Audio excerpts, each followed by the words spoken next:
one of yours being spit in the mouth. And she's not the first one. 4 conductors this month. Our president spoke about it. Been spit on this month. 4 assaulted this month. And I love this town. And I love working. I love being a conductor. And most of our membership love their jobs and they're proud of the jobs. But this is out of hand. Use the same logic you just used with ATS. Had to stop all the concern that you putting into this training, which just happened. Put it into your workforce. Imagine your family. Somebody's gonna die. A conductor's gonna die. A train operator's gonna be killed. A station agent's gonna be killed. A track worker, somebody's gonna be killed. And what are you waiting for? You got some smart people here. Get together and find out how to protect us. I'm a conductor. I open and close doors. I make service announcements. I make sure our commuters get safely to their destination and terminal. What are your responsibilities? Y'all have expectations of me and my colleagues. Do you have expectations of yourself? What is your responsibility to us and our workforce? And I say to the advocate groups here, if we're not safe, you're not safe.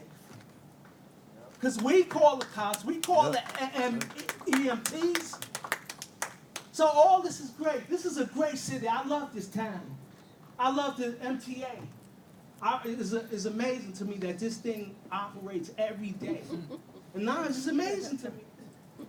But you just talked about Facebook and Google and their workforce. You're nothing without your workforce. So start thinking about your workforce before someone's killed. And that blood's gonna be on your hands because I said it here. Thank you.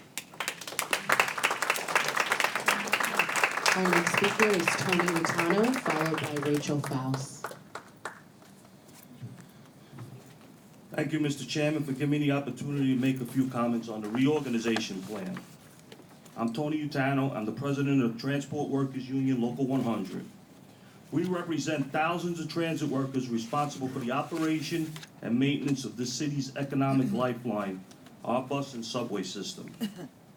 I have read the recommendations of the reorganization plan, so I'll get right to the part where it says that you, in this room, must slash 2,700 jobs across the MTA covered system. While it appears that the job cuts are aimed at administrative titles, I want to state clearly today that these cuts cannot come from the workforce we represent without tremendous consequences. Take a look at what happened to our system just in the last week. A blackout on the west side. Transit crews got out more than 3,000 riders safely off the trains to the nearest station without one injury or mishap. Bus operators drove without traffic signals. Last Friday, computer meltdown shut the IRT line during rush hour, 90 minutes, with thousands of people on the trains. Transit crews kept things under control for you and the entire city of New York, not one injury. On Monday, the monsoon rains caused flooding at a number of stations. It was transit crews on the ground, on the platforms, on the trains, who kept the service running and dealt with it. Also, our bus operators were out there to get the riders to their destination safely, not one injury. When the rest of the city and the MTA all seem to be losing their minds, it is the transit workforce that is keeping it together, dealing with the millions of riders who depend on New York City Transit every day. And I want to add that it is this transit workforce working long, hard hours that implemented the very successful Subway Action Plan that has turned the system around, notwithstanding the latest hits to the system. And if anyone thinks that they're going to take our exclusive work and give it to contractors, they're out of their mind and they will have a major fight on their hands. But I'm also here today to talk about another incident, actually 3 incidents that received very little attention, but should be a major concern to everyone in this room and City Hall. 3 of our conductors, Sir, please kindly incidents conclude your in remarks. different boroughs suffered disgusting vital assaults to their persons and to their personal dignity as human beings, all on the same day this past Monday. Sir, What happened kindly without provocation? conclude your remarks to be Passengers fair spit to in other their face speakers. 3 times in one day. These are not isolated incidents, and more of our members are suffering these sickening indignities, and it has to stop.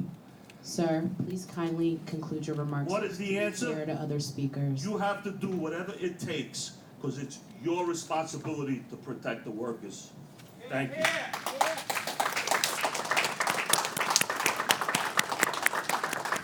Our next speaker is Rachel Faust, followed by Bradley Brashears. Good morning, I'm Rachel Foss, the Senior Research Analyst for Reinvent Albany. We advocate for more transparent and accountable